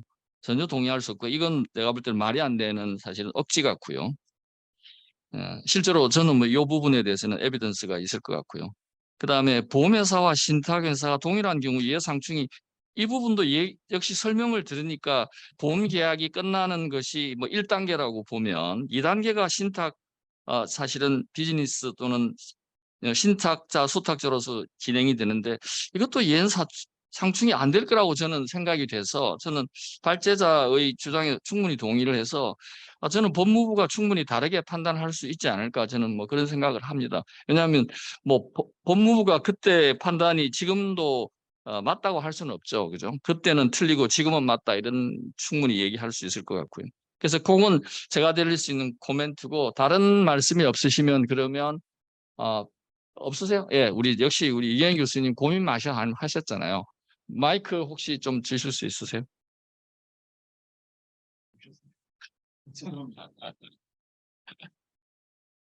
예, 예. 이 줌 토론은 사람이 움직입니다. 이게 아주 줌 토론의 또 장점이시죠. 네. 예. 배정식 본부장님께서 흥미있는 그런 이제 그 상품을 얘기해 주셔가지고 이게 좀 궁금해서 여쭤보려고 합니다. 그 하나은행에서 출시했다는 치매 진단을 받으면 그 연금을 수령하는 그런 보험이라고 하면 보통 이제 장기간병 보험을 생각할 수 있을 것 같은데 그 상품 같은 경우에 이제 그 뭐 10년 뭐 이런 식으로 그 정해진 기간 동안 그 장기간병 그 연금에 해당하는 게 이제 그 수익자 계좌에 들어올 텐데 이거를 신탁 계좌로 이전을 시키는 이런 그 상품 구조인 것인지 그 부분에 대해서 조금 더 설명을 해주시면 우리가 현재 어떤 그 제한 조건 하에서 좀 더 그 신탁을 활용할 수 있는 그런 아이디어를 더 좀 그 생각해 내는데 도움이 될 수 있겠다라는 생각이 좀 들어서요. 이 부분에 대해서 조금 상세하게 설명 좀 부탁드립니다. 네. 잠깐만요. 네. 사실은 제가 사회하면서 이런 경우가 뭐 처음인데요. 제가 지금 임준 박사님을 지금 뭐 마지막에 4분 타자로 지금 배치해 놓고 계속 포보를 보내고 있는 뭐 이런 지금 실수를 큰 걸 범하고 있습니다. 임준 박사님이 충분히 많이 이제 포보를 많이 주자들이 로드 되었으니까 마지막으로 토론 부탁드리겠습니다. 죄송합니다. 예. 네, 안녕하십니까. 보험연구원의 임준입니다. 제가 법률 전문가가 아니라서 법적 쟁점에 대해서 이제 개인적인 의견을 드리기는 어렵고 그 신탁 세제, 상품, 그다음에 신탁 관리, 신탁 법제 4가지 측면에서 해외 사례, 특히 이제 미국 사례 중심으로 그냥 몇 가지 말씀드리고자 합니다. 일부 내용은 발표자나 앞에 토론자분의 내용과 이제 중복될 수 있습니다. 처음에 이제 세제 관련해서는 2가지 이슈를 생각해 볼 수 있습니다. 하나는 이제 사망보험금의 상속세 비과세 이슈고 다른 하나는 이제 보험료 재원을 신탁회사로 넘기고 그다음에 이제 그때 신탁회사가 보험료를 납부할 때 보험료 재원의 이제 증여세 공제 이슈인데 미국 같은 경우에 앞에서도 말씀하셨지만 그 위탁자가 부수적 소유권을 보유하고 있지 않는 경우에는 비과세입니다. 여기서 부수적 소유권이라는 건 이제 수익자를 변경할 수 있는 권리 또 이제 약관 대출을 받을 수 있는 권리 이런 것들인데 이런 게 없는 게 보통 이제 그 해지 불가능 생명보험 신탁이고 이 경우에 대해서만 이제 상속세가 비과세가 되고요. 그다음에 증여세 공제 같은 경우에는 증여세 공제 혜택을 받기 위해서는 신탁 수익자가 보험료 납부 재원에 대해서 그 인출 권리를 가질 수 있도록 신탁을 설정해야 됩니다. 그래서 이러한 인출 권리를 크러미 파워라고 하고 그러한 조항이 들어가 있는 걸 이제 크러미 신탁이라고 하는데 단지 이제 인출 가능 금액이 $5,000하고 신탁 원금의 5% 가운데 이제 큰 금액 이상이어야 돼. 그래야지만 이제 가능합니다. 그래서 이런 규정을 5&5 exclusion이라고 합니다. 두 번째 이제 신탁 상품에 관한 것인데 신탁 상품은 이제 다양한 기준에 의해서 유형을 구분해 볼 수 있는데 저는 이제 보험료 납부 재원 마련 측면에서 이제 4가지 유형을 소개하고자 합니다. 첫 번째는 이제 전통적인 유형으로 그 납부 재원을 위탁자가 조달하는 경우입니다. 위탁자가 생명보험 증권하고 함께 보험료 납부 재원도 이제 수탁자에게 이전하면 수탁자가 이제 보험회사에 보험료를 납부하는 방식이고, 두 번째는 이제 프라이빗 스플릿 달러 방식으로, 이거 주로 이제 회사에서 프린지 베네핏 일종으로 이제 생명보험을 신탁할 때 제공하는 방식입니다. 그래서 회사가 보험료를 내주고 그 해당 직원이 사망해서 보험금을 받게 되면 이제 보험료를 환수하는 방식이고, 세 번째는 이제 프라이빗 파이낸싱 방식으로서, 이 경우에는 이제 아까 증여세 공제가 있었는데 이게 한도가 있기 때문에 보험료 납부 금액이 너무 크게 되면 이제 공제 한도를 초과하게 됩니다. 이런 경우에 이제 위탁자가 신탁회사의 보험료 납부 재원을 증여하는 대신에 대출을 해주는 겁니다. 그러면 이제 신탁회사가 대출 이자를 위탁자에게 지급하고 나중에 사망보험금이 나오면 이제 원금을 상환하게 되는 거죠. 그다음에 마지막 4번째 방식은 프리미엄 파이낸싱 방식입니다. 이게 3번째 방식하고 유사한데 그 대출을 위탁자가 하는 게 아니라 은행 기관이 이제 대출해주는 방식이고, 이 방식은 이제 대개 그 위탁자가 부동산을 가지고 있는데 그 부동산을 하는 대신에 그거를 담보로 은행에서 대출을 받아서 이렇게 하는 방식입니다. 그다음에 이제 3번째는 신탁 관리에 관한 것인데, 미국 사례를 감안할 때 이런 점은 조금 참고할 필요가 있을 것 같습니다. 그러니까 신탁이 설정되는 보험 상품이 정액보험일 수도 있고 변액보험일 수도 있는데, 변액인 경우에는 이제 관리 소홀로 문제가 되었던 생명보험 신탁이 많았습니다. 그래서 변액의 경우에 이제 잘 관리를 해줘야지 원금 손실을 방지할 수 있는데, 이게 보험회사, 설계사, 수탁자 어느 누구도 이제 변액보험 상품의 위험 관리가 자신의 임무라고 생각하지 않았습니다. 그래서 관리를 잘 하려면은 좀 돈을, 수수료를 주고 전문적인 수탁자에게 맡길 필요가 있었는데, 위탁자가 그렇게 중요하게 생각하지 않아서 이제 친척이나 지인 등 이제 무료 수탁자를 고용하는 것이 미국 같은 경우에 일반적이었습니다. 그래서 우리나라의 경우에도 이제 보험금 청구권 신탁이 허용되는 경우에는, 그 민사 신탁의 경우에는 조금 보험 상품에 제한을 두는 것도 검토해 볼 필요가 있을 것 같습니다. 그다음에 4번째로 이제 신탁 법제에 관한 건데, 요 내용은 이제 한기정 교수님이 썼던 논문의 내용 가운데 그 자기거래 이슈하고 신탁재산의 귀속 방법 이슈에 관한 것 가운데 이제 해외 사례만 일부 소개하겠습니다. 먼저 이제 수탁자하고 보험자가 동일한 경우에 이제 자기거래 이슈가 발생하는데, 앞에 이제 토론자도 말씀하셨듯이 일본, 미국, 영국의 경우에는 위탁자의 동의가 있는 경우에 이제 자기 거래가 허용됩니다. 그다음에 두 번째로 수탁자하고 보험 수익자가 이제 동일한 경우에 발생할 수 있는 게 이제 신탁 재산의 귀속 방법 이슈인데, 이 경우에 이제 일본, 미국, 영국의 경우에는 이제 신탁 선언을 허용하고 있습니다. 그리고 마지막으로 이제 발표자분께 질문 한 가지 드리는 게, 그 보험 청구권 신탁 대안에 보면 그 이름을 유언 대용 신탁 계좌라고 명명하셨는데, 그게 옆에 보면 유언 신탁 이렇게 계약돼 있는데 왜 유언 신탁 계좌가 아니라 유언 신탁 대용 유언 대용 신탁 계좌로 했는지 이게 조금 궁금했습니다. 이상입니다. 임준 박사님 역시 그 토론 아주 아주 새로운 정보 많이 제공해 주셔서 대단히 감사드립니다. 그러면 먼저 우리 배정식 본부장님의 답변을 듣고 최종적으로 우리 발제해 주신 오영포 본부장님의 전체적인 코멘트 또는 질문에 대한 리스판스 듣도록 하겠습니다. 배정식 본부장님. 네, 제가 이거 발표자가 아닌 상태에서 이게, 네, 아까 교수님 질문해주신 연계형 이제 콜라보 상품들을 몇 개를 만들었는데, 그 중에 하나가 이제 보험금과 연계된 프로세스입니다. 그러니까 신탁은 일단 들어오게 되면 여러 가지 노후 케어, 상속에 대한 플랜이 지속이 될 수 있는 이제 그 프로그램이 가능하기 때문에, 결국 노후 케어가 필요한 사람들의 자금을 받을 수 있는 이제 연계 콜라보를 만들었는데, 하나생명하고 같이 그걸 만들었습니다. 상품은 연금보험입니다. 연금보험. 연금보험인데 이벤트를 준 거죠. 그래서 치매라는 진단을 받으면 연금이라는 그 금액이 이제 2배가 나오도록 평생 사망할 때까지 맞춤형의 상품을 만들었습니다. 그래서 그 이벤트가 있기 전에는 아무래도 이제 보험 금액이 조금 그 연금 금액이 좀 작겠지만, 치매 진단을 받고 들어오는 그 계좌를 보험을 설정하면서 동시에 그 유언 대용 신탁, 금전 신탁의 계좌를 케어 성격으로 만들어 놓는 겁니다. 그래서 이벤트가 발생하면 바로 그 케어 계좌에 동시에 지급이 되도록 설정을 해놓고요.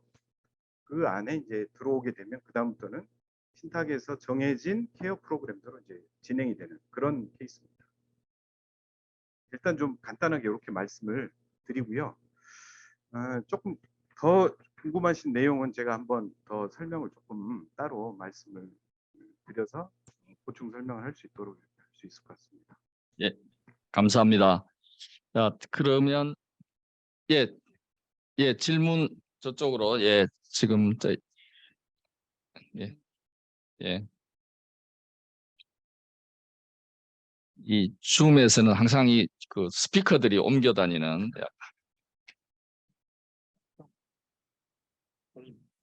알파 토론 잘 들었습니다. 저는 홍익대학교에 있는 정세창 교수입니다. 제가 좀 오늘 논의의 어떤 방향이나 어떻게 앞으로 가야겠다 하는 거에 관해서는 저도 전적으로 많이 이제 공감을 합니다. 많은 한 가지 조금 우려스러운 점에 관련해서 좀 말씀을 드리고 싶은 게 아마 아까 박성철 팀장님께서 이야기해 주신 내용하고 조금 그거 관련해서도 좀 어느 분이 답해 주셔도 관계없는데 제가 좀 우려되는 부분이 이게 이제 어떤 사망이라든지 아니면 치매라든지 이런 이벤트가 발생하고 난 다음에 그 다음에 이제 이 처음에 애초에 돈을 맡겼던 사람의 한테 이제 어떤 의사를 들을 수가 없는 상황이 되어버리잖아요, 그렇죠? 그래서 이 돈이 이제 수탁자한테 가게 되는데 그럼 이 수탁자가 이것을 이 수익자를 위해서 그 뒤에 이제 수익자를 위해서 사실은 자금을 이제 운용을 해야 되는데 현재 아까 자기 거래 그러니까 셀프 인베스트먼트 같은 것도 허용이 된다고 하고 있고 그다음에 보험회사가 보험금을 지급하는 대상이면서 또 수탁회사가 될 수도 있고 이렇게 되면 이 돈의 운용에 관해 가지고 그 회사의 이해관계가 개입될 가능성이 굉장히 높다는 생각이 들어지거든요. 그리고 아주 또 장기간 운영이 돼야 될 수도 있고 그다음에 그 수익자는 그 재산의 어떤 형성과 그다음에 그것이 어떻게 운영되는지에 관련해 가지고 원래 애초에 그 사망하기 전이나 치매되기 전에 사람의 경우에는 잘 이제 자기가 관심을 가지고 보겠지만도 자기가 돈을 낸 것이 되니까 근데 이제 수익자 같은 경우에는 이제 받는 입장이 되다 보니까 이 돈에 대해서 어떻게 운영이 되고 뭐 하는 거에 관해서 사실은 좀 관심이 좀 덜 할 수도 있지 않습니까? 그렇게 되면 이게 투자에서 상당히 이 뭐랄까요?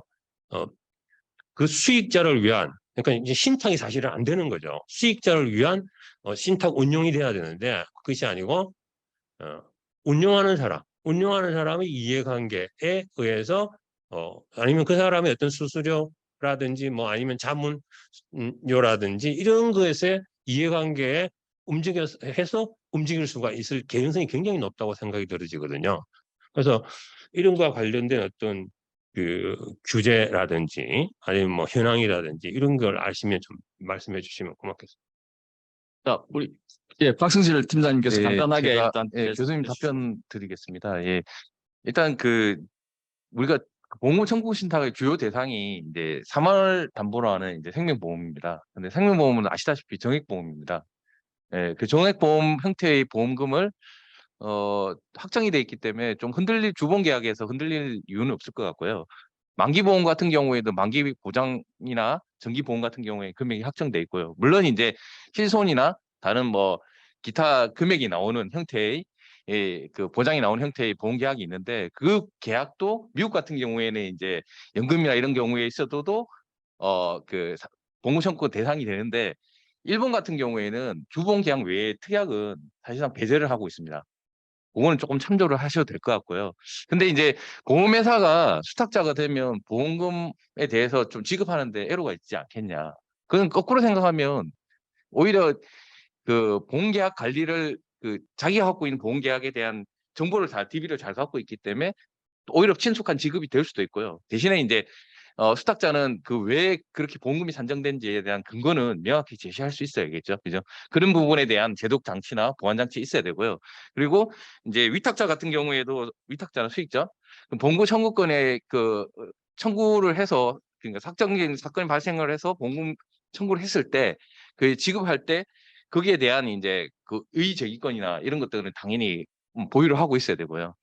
그런 부분에 대해서 조금 뭐 우리 지금 신탁법에서도 사실은 뭐 수탁자 충실 의무나 다 여러 가지 유지청구 의무나 뭐 이런 것들이 있지 않습니까? 그런 것들을 잘 활용하고 제도 장치를 보완한다면 크게 문제되지는 않을 것 같습니다. 예.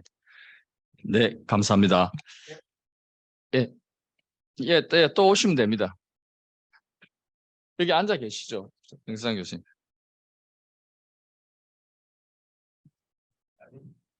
해주시면 좋겠는데 제가 그 금액이 그러니까 뭐 정액이고 이렇게 해가지고 지급된 그걸 문제를 이야기한 것이 아니고 이 뒤에 보면 그 몇 년 동안 특히 이제 뭐 미성년자라든지 아니면 고령이지만도 우리는 또 수명이 기니까 근데 이제 수익자가 있는 그런 경우라든지 사실 몇 년 동안 장기간 동안에 이제 돈이 나갈 수 있는 가능성이 많은데 그걸로 이제 돈을 어떻게 운영하느냐에 따라서 상당히 달라질 것인데 수탁자 입장에서 봤을 때는 그 수익자를 위해서 사실은 이제 우리가 선량한 관리 의무를 이제 해야 되는 것인데 그렇게 안 될 가능성이 상당히 높다 하는 것이죠. 그런 개연성이 보인다. 그럴 경우에 대비한 어떤 규제라든지 뭐 등등 이런 것들에 관련해서 좀 말씀을 해주시면 고맙겠습니다.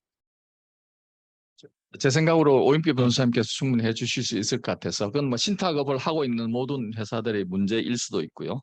저희들이 이제 14분 남았는데 오인표 변호사님 충분히 다양한 말씀 뭐 해주시면 좋겠습니다. 예. 예.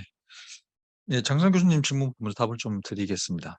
그건 사실 수탁자를 신뢰하느냐 안 하느냐의 문제와 귀결되는 문제이기도 한데 예를 들면 이렇게 생각하면 되죠. 만약 그런 게 문제가 되면 지급되는 보험금을 위탁자가 예금으로만 운용해라.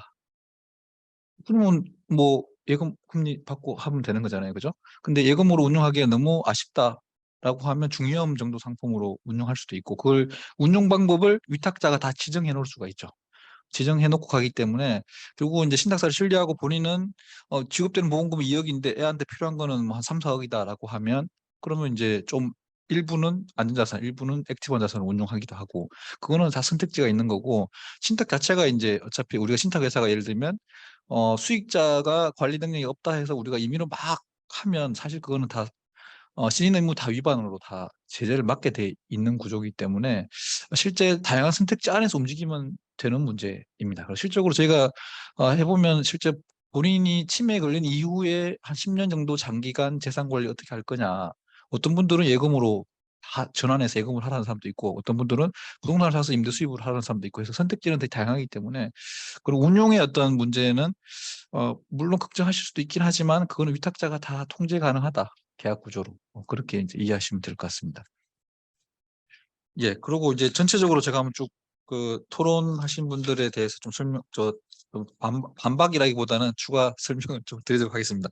김원중 상무님께서는 이제 업권에 관련된 문제를 주로 좀 다뤄 주셨는데 지금 제가 이제 처음에 잘 이해가 안 됐던 게 왜 보험업권에서 보험 청구권 신탁을 반대할까? 왜냐하면 어차피 보험금이 지급된 이후에는 보험사들의 롤이 없잖아요. 그래서 그러면 보험 청구 신탁을 통해서 본인들이 새로운 먹거리를 창출할 수 있는데 왜 반대를 할까? 저는 사실 아직도 이해가 안 되는 부분 중에 하나이고 실제 저희 고객들 중에 뭐 자산이 한 40억 정도가 보험으로 묶여 있으신 분이 있어요.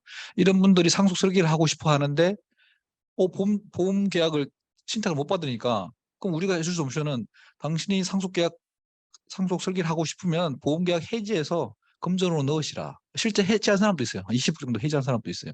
그래서 사실 보험 청구 신탁 허용 안 하는 것보다 허용했을 때 훨씬 더 보험사들의 비즈니스 도움 될 거다. 그래서 전향적으로 좀 검토를 해주시면 좋을 것 같고요. 자격제도 관련해서 저는 사실 보험사 있을 때 보험 그 설계 저 명치 갑자기 기억 안 나는데 오래돼가지고 그 자격증도 있고 금융상품에서 펀드 판매 인력, 투자금을 다 지금 가지고 있는데 절대 어렵지 않습니다. 보험 설계사님들이 그 공부하는 거에 비하면 펀드 판매, 뭐 권유 인력 이런 것들은 아주 심플해요. 한 일주일 공부하시면 다 딸 수 있는 정도 수준이기 때문에 그 부분은 조금 아니 실제 변호사님 수준에서 보시는 거고요. 아니요, 아니, 제가 볼 때 실제 그 부분은 굉장히 네. 좀 실제 현장에 계신 분이 한번 말씀. 뭐 나중에 한번 더 현장에 계시면 근데 제가 알기로는 지금 많은 사람들이 그 MDRT 가입하고 이런 사람들이 실제 수입을 펀드 판매로 수입을 반 이상 버시는 분들 꽤 많아요. 지금 트렌드가 완전히 바뀌고 있어요. 옛날처럼 뭐 보험으로만 다 하겠다 이런 구조는 안 나오거든요. 그래서 자격증은 어렵지 않다 저는 그렇게 지금 보고 있습니다. 그래서 그러면 예. 펀드는 그런데 신탁도 그렇게 그 설명드릴게요. 시험을 봐야 예. 되는 거고요. 왜냐하면 신탁은 아까 그 이슈하고 똑같은데 보험금이 들어오면 그럼 어떻게 운용할 거냐도 매칭이 돼 있잖아요. 그 고객들한테 자 보험금이 들어오게 되면 자 선택지는 몇 가지가 있는데 예금으로만 할 수도 있고 예금으로 금이 너무 적으니까 금리가 그러면 일부 한 30%는 주식으로 할 수 있고 30%를 펀드로 할 수 있습니다. 펀드를 설명해 줘야 될 거 아니에요. 그죠? 그래서 결국은 신탁은 계약 체결하는 게 끝나는 게 아니고 계약 체결 이후에 재산 관리를 어떻게 할 것이냐도 상당히 중요한 요인이기 때문에 충분하게 금융상품 구조를 이해하고 있어야지만 완전체를 하는 거죠. 우리 계약 가입만 하고 끝나는 게 아니잖아요. 보험계약은 보험계약 계약하면 보험사가 운영하는데 신탁은 위탁자가 지정하는 방식대로 우리가 운영해주는 구조입니다. 그래서 금융상품에 대한 구조는 충분히 이해를 하고 있어야지만 제대로 된 신탁 권유 행위가 가능하다. 그렇게 보시면 되겠습니다. 그 자격 제한을 안 두는데 단순 권유기 때문에 그렇다고 일부는 아마 제가 알기로는 다 원금 보장형으로 대부분 하고 있는 걸로 알고 있습니다. 원금 보장되면 사실 이슈는 없어지죠. 원금 보장형을 우리가 지금 금융위 허용하지 않고 있는데 제한된 구조 하에서는 허용할 필요가 있다. 그게 이제 그래서 원금 보장만 되면 사실 노 컨선이죠. 그거는. 근데 제가 이제 그 말씀드려도 되겠습니까? 이슈로 하고 있는 거는 그래서 이제 그 설계사들이 이제 유언 대용 신탁이나 보험 청구를 다 이제 권유를 하려고 하면 이제 우리 대부분의 자산가들이 가지고 계신 자산이 이제 부동산이잖아요. 그럼 부동산에 대한 펀드 투자 권유 인력 새로 따고 또 ELS라도 하나 넣으려고 하면 아예 지금 법상으로 못 넣지 않습니까? 물론 포트폴리오 편입상으로 넣을 수도 있지만 제한이 많이 되거든요. 그렇게 각 증권이니 부동산이 펀드 파생상품 이 구분하지 말고 아예 신탁 투자 권유에 관련된 설계 자격을 하나 간단하게 한다든지 그렇게 더 편리하지 않을까요? 그런 측면에서 말씀. 그것도 하나의 방법인데 근데 이게 사실 뭐 예를 들면 그렇게 신탁으로만 따도 결국은 신탁 운용이 안에 뒤에 붙어 있기 때문에 운용을 모르시면 실질적으로 신탁 계약은 사실 아주 제한적인 부분만 하는 거죠. 그래서 저는 실제적으로 한 1, 2주 공부하시면 다 할 수 있는 내용입니다. 진짜 한번 공부 한번 해보십시오. 진짜. 진짜 그렇게 해서 그건 그리 어렵지 않습니다. 그거는 사실 우리 오늘 주제에서 뺐으면 생각이 좀 들고요. 제가 하나 말씀드리고 싶은 게 혹시 시간 되시면 요새 방문 판매법 개정된 거 관련해 가지고 이게 유언 대용 특히 설계사 조직에서 보험 설계사들이 어떻게 이렇게 방법이 할 수 이제 있는지 내년부터 시행이 올 연말부터 시행이 네. 내년부터 결국은 적극적으로 시행이 되기 때문에 지금 저희도 사실은 이제 유언대용 신탁 하려고 하는데 사람이 와병 중이에요. 그럼 어떡할 거냐? 그럼 뭐 안 받을 거냐?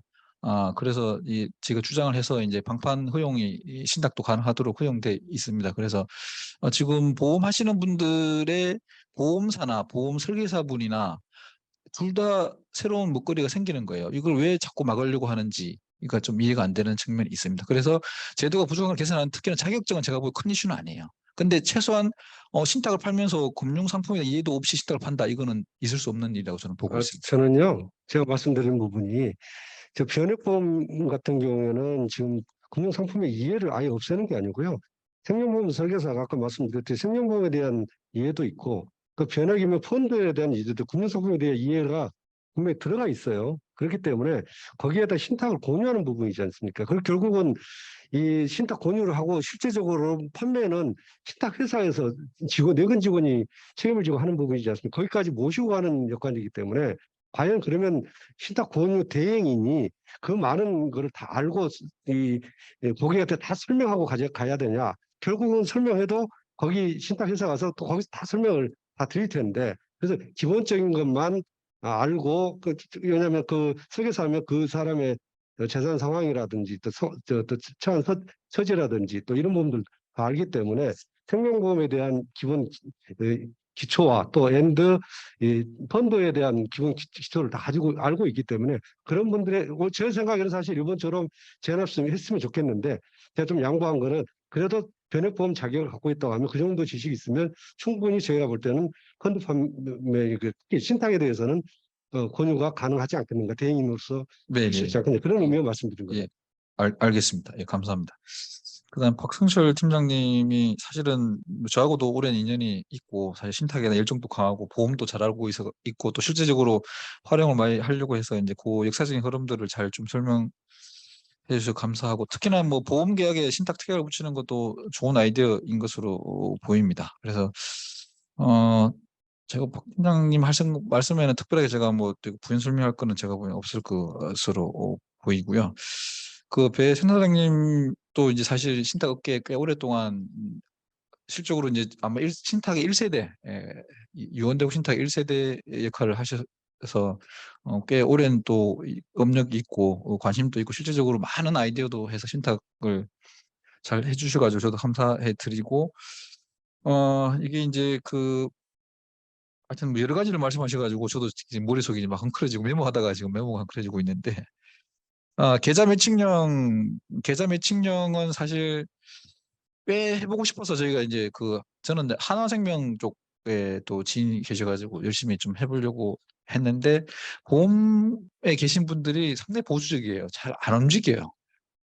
그 보험 직업 계좌를 신용권의 보험 계약자의 명의의 신탁 계좌로 입금시켜 주는 행위.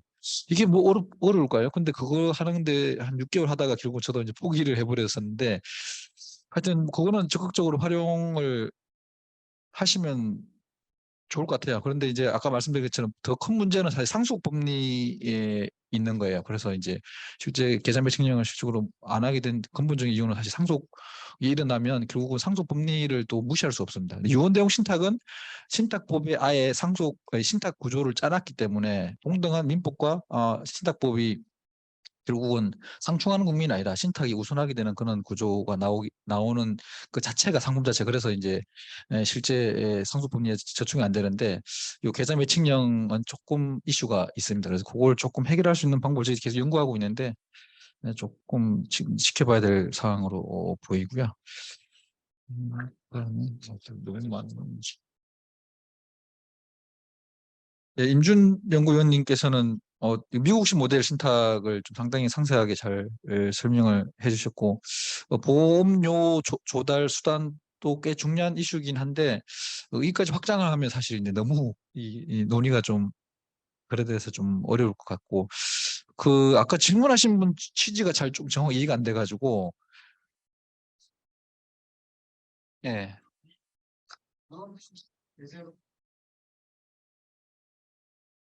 그게 지금 두 가지가 다른 내용입니다. 예, 슬라이드 14번.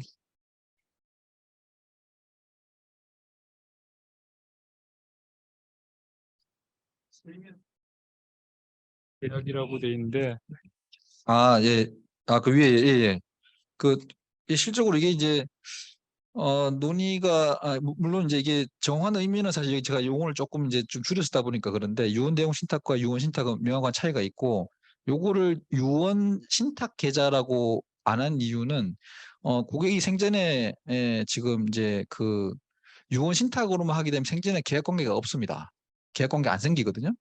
그래서 이제 우리가 일본식 모델로 가보면 일본은 이걸 이제 제가 이제 헷갈렸구나. 제가 이게 14페이지에는 이거 유언 대용 신탁이 맞아요. 유언 대용 신탁이 예, 그렇죠. 유언 대용 신탁 맞습니다. 예, 날카로운 지적 감사합니다. 제가 좀 헷갈렸네. 그거는 해주신 말씀이 맞습니다. 그래서 말 좀 나온 김에 제가 이 슬라이드를 좀 압축해서 쓰다 보니까 용어가 조금 혼선이 있는 게 있어서 제가 좀 정정을 해드리겠습니다. 7페이지에 보시면 우측의 계약 절차에 보시면 여기 유언 대용 신탁입니다. 이 유언 대용 신탁으로 고치시면 될 것 같고요.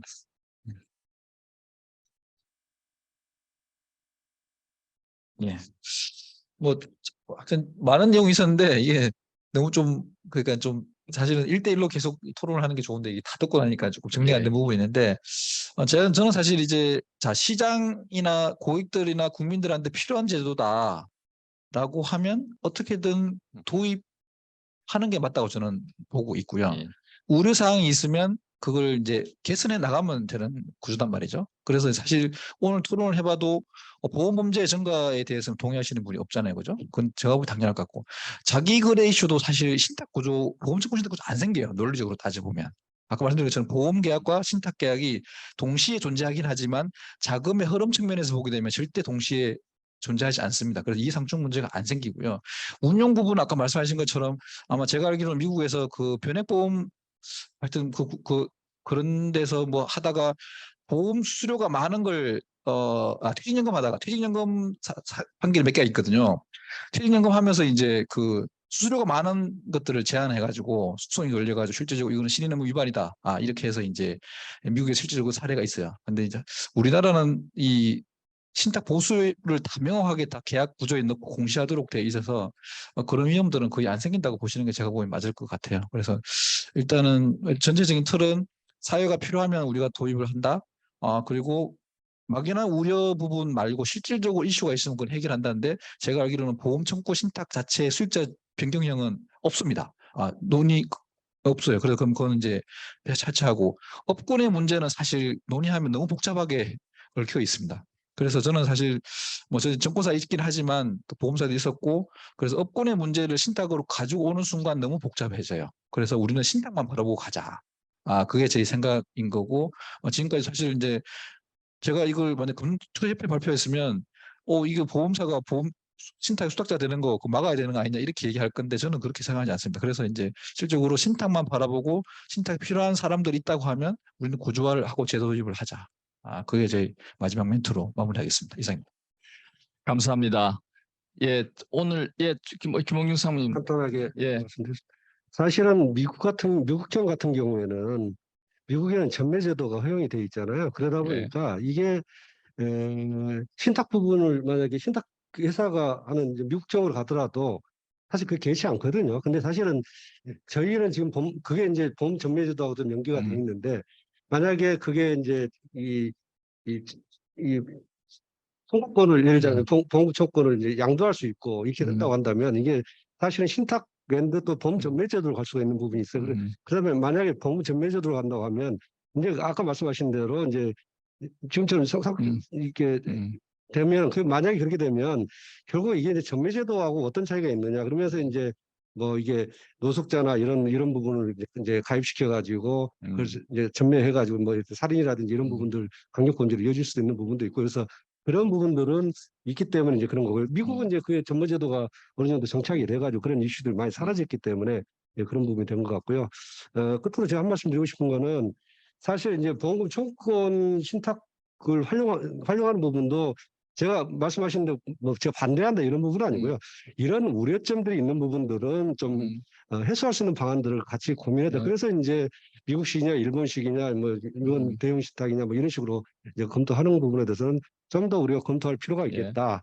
그리고 또 하나는 시장이 좀 어느 정도 우리도 허용하면서 청구업계가 좀 시장을 좀 확대해 나갈 수 있는 방안들이 좀 같이 고민이 돼야 되겠다는 생각이 하나 들고요.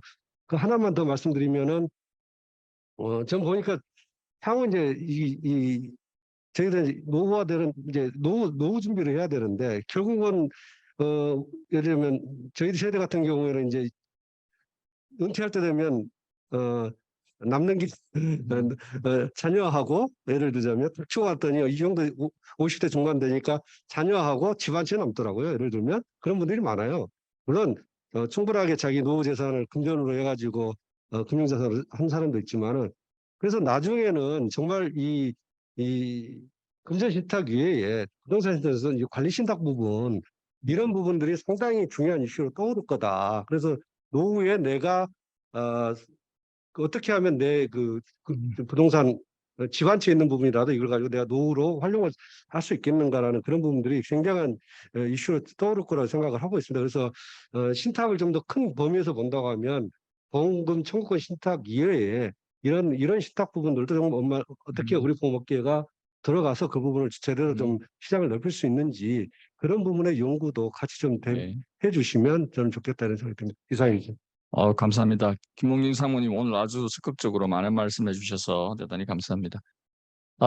사실은 이 세미나는 저는 뭐 이렇게 봤어요. 결국 금융의 발전은 어떤 나라가 하느냐라고 보면 지금 이제 비유동화된 자산을 어떻게 유동화할 수 있느냐 이런 것 같아요. 그래서 미국이나 이런 이제 나라들이 대표적으로 비유동화된 자산들을 이제 유동화하는 이런 이제 다양한 툴들이 사실은 존재하는데 그렇지만 그럼에도 불구하고 모든 제도는 또 이제 그 우리가 패스트 디펜던트라고 경로 의존형이잖아요. 그래서 우리나라는 사실 뭐 업권별로 어떤 각기 나름대로의 비즈니스 모델을 가지고 있고 그리고 지금 현재 이런 비즈니스 모델이 보험회사 입장에서 조금 수세적인 입장이 있을 수 있다는 거 충분히 이제 이해가 될 것 같아요.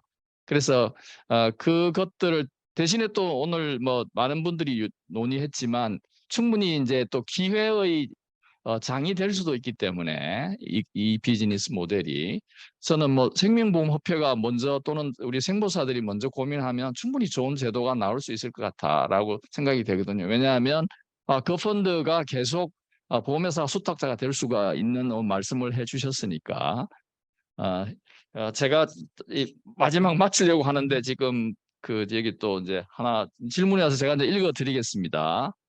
현재 보험사 지회의 설계사로 근무하면서 펀드 증권 투자 금융 대행인으로 증권사와 계약하여 등록 또는 활동하는 설계사들이 3만 명 이상 있으며 설계사들이 관심이 매우 높으니 보험금 청구 신탁이 조속히 도입되면 좋겠습니다. 예, 저희하고 아주 뜻을 같이 하는 말씀이셨습니다. 그래서 제도 도입에 많이 하는데 이제 우리 발표하신 변호사님은 이제 시험이 그렇게 쉽지 않다 이렇게 말씀하셨지만 우리 학생들은 단 한 번도 시험이 쉽다고 해본 적이 없는 것 같아요. 그래서 제 생각으로 그 제도가 만일에 생보사 입장에서 사실은 제도 도입이 설계사 시험에 너무 부담이 된다면 저는 그것도 충분히 완화를 고려해야 된다고 생각을 해요. 그것도 충분히 고려해야 그래서 시장이 좀 만들어질 수 있도록 그래서 우리 뭐 오늘 아주 열띤 토론 그리고 열띤 참여 그리고 또 제가 또 이 또 사회도 조금 엉성하게 봐가지고 임준 박사님 좀 기다렸다가 또 토론하게 되고 오늘 많은 해프닝이 있었는데 오늘 30회 키리 산악 우리 네?